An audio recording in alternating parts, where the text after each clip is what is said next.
going, guys? Kevin here with Entertaining Entropy. You look fantastic today. I am going to be telling you about a option strategy that I'm using, leveraging some of my other videos. You might build your knowledge on what I'm about to talk about today if it's too confusing, so make sure you go check that out. Check out some of my other videos too. I'm trying to release things every single week: technology, NFTs, cryptocurrencies, investing, all kinds of stuff to keep you guys interested. But if you don't like what you see, make sure you leave me some comments and some stuff that you'd rather me check out. And with technology, it's always going to be confusing, so hit me up with some questions and I can certainly answer them. You can always just say hello as well. Now, today's topic, I'll be covering options trading using an exchange called Robinhood. You may have heard of it, you may hate it, you don't have to love it. You can use this option strategy on any exchange. This is just the one I'm leveraging. And for today, I'm trying to find a strategy that is getting into a position and giving me payouts every single day, or maybe every other day. And with this, they may be small payouts for what I'm leveraging, but it's actually going to be safer, and it's going to be putting money in my pocket day in and day out that'll build my portfolio faster than any other strategy I have currently found. So with this, I hope you're interested to see what we can get into and put money in your pocket as well.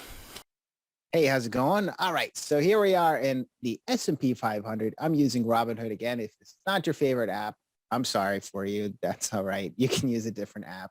Here we're going to be trading using the S&P 500 just because it's one that I like to use. And I try to think that it's predictable. Not, especially recently. But what I'll do is I'll go over to Trade Spy Options. And the idea of this one is pretty much every other day. So I'm just going to go to the next day out. This is today. So I'll bring it out to the 31st. And my position I'm just talking about today is using puts. That's just the one that I've been using. So what I'll do is I'll buy something in the middle and then sell the two positions above and below that. What I want to look out for here is this is an increment of $2. 436 to 438 is $2. I want to look for an increment of $1. So I'm actually going to look for this 435, 436. And so what I'll do is I'll buy the middle one and I'll sell the one above it. Sell the one above it. And I'll sell the one below it as well. And with this, I want to also go up to the top here. I was looking, I'm like, this doesn't make sense. It's because you want to go to the top here and set a unique ratio. And you actually want to buy two of these, and then you can sell the outside leg. So what you're doing is you're basically making a put debit and a put credit spread on that middle 436 position.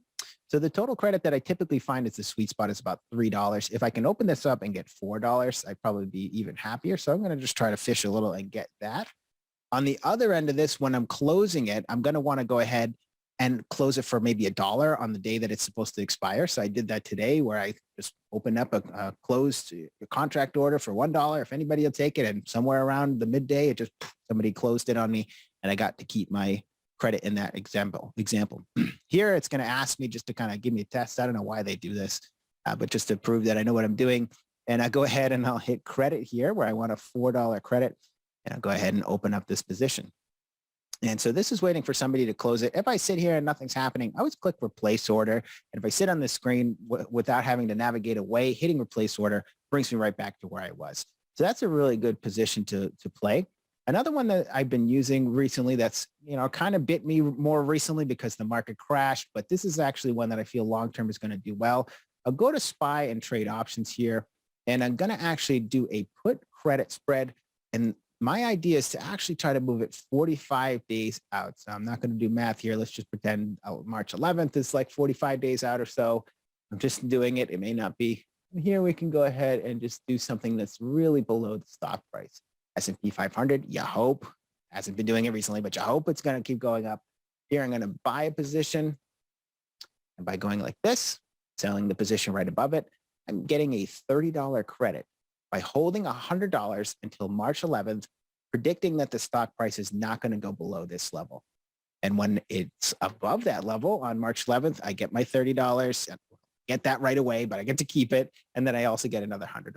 So pretty cool. I like this strategy in couple and conjunction with what you saw just before, which I'll call the molehill strategy. It's something my brother found, and he named it the molehill. Thanks so much for joining me on today's episode. If you like what you saw, make sure, I told you, hit that bell. I'm putting out weekly videos just like this one, trying to reinforce these ideas, trading, understanding these things on my page. I'm always trying to educate you to build your portfolio and watch what I do. Maybe you don't want to do it. You just want to see how I do it, and you can understand and do things in your own time. And that's fine too. So join me, learn together, earn together. Kevin here on Entertaining Entropy. I'll catch you next week. Happy investing.